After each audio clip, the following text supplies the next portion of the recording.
Hey, good morning. Thought we'd talk a little bit about prayer.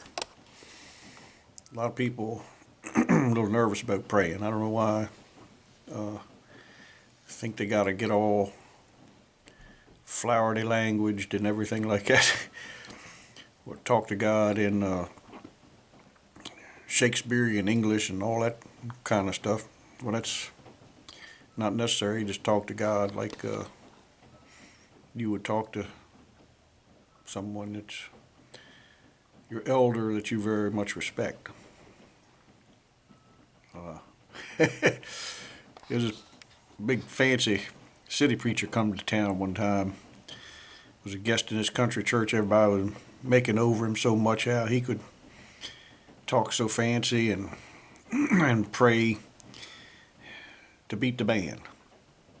And, everybody was not quite as impressed with him as he was with himself. Uh, the local preacher asked if he would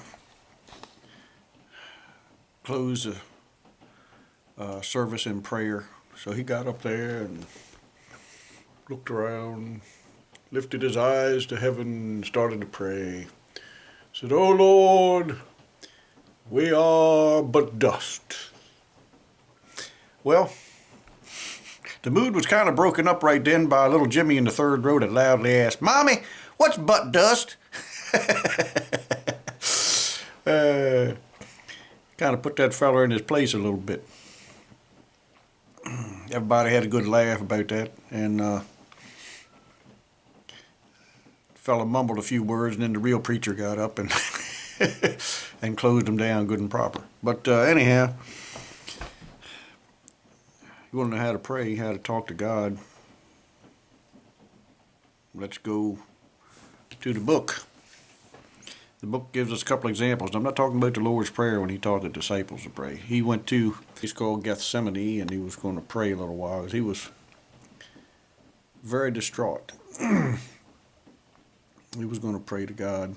A lot of people think he was distraught simply because he was going to get arrested and beaten and whipped with a cat o' nine tails whip, which is strips of leather with chunks of bone or sharp stone in or something. That when you get whipped with that thing, it cuts you right open, lays you open terrible. It's actually amazing he survived what they did to him before the crucifixion, and then on top of that, he was going to have, be nailed to the cross after getting whipped and everything. So a lot of people think that's what he was upset about, which that's enough to be upset about, and wanting to pray to the Father. But let's see what he says first. He took Peter and two sons of Zebedee with him. He went a little farther and fell on his face and prayed. This is him praying. "Oh, my Father, if it be possible, let this cup pass from me. Nevertheless, not as I will, but as thou wilt." That's pretty straightforward. He wasn't getting all flowery. He went back and prayed the second time.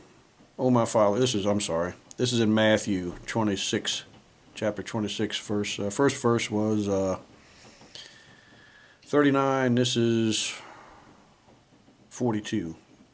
It says, "Oh, my Father, if this cup may not pass away from me, except I drink it, thy will be done." There's no flowery speech, straightforward stuff. He is speaking metaphorically, although about, the cup being what he's facing, that he has to drink from that cup. I mean, he has to go through with what he has to face. And it's not just the arrest and beating and whipping and crucifixion. He would be taking upon himself all the sin of the world. Your sin, my sin, everyone's sin that has ever lived, all upon himself and being punished for that sin. And he would be separated from the Father for the first time in his existence.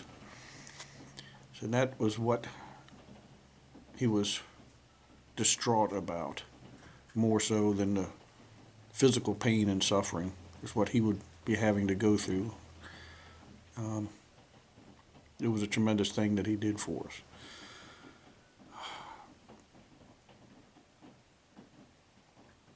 If you need to pray about anything, don't worry about your wording. Just go talk to God like he's your father, like Jesus did right here.